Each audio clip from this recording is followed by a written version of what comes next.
Kakain kami ng lechong manok. Lechon manok with Japanese rice.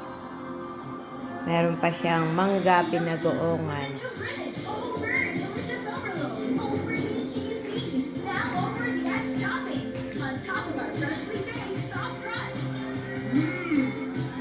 Ayan ang mga best friend ko.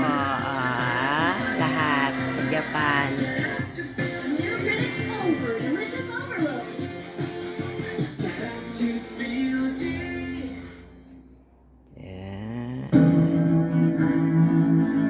Ang mga lumang bahay at gusali kaya na bahagi ng ating kasaysayan at kultura, nabibigyan ba ng karampatang pagpapahalaga? Sing-ingay ng palengke ang debate ngayon sa magiging kapalaran ng kilalang Iloilo Central Market sa Iloilo City. Tinatayang na itayo noon pang 1930s at isa sa naging pangunahing pamilihan sa buong lalawigan. Napuntahan ko rin ito taong 2017. Ang mangga. Okay.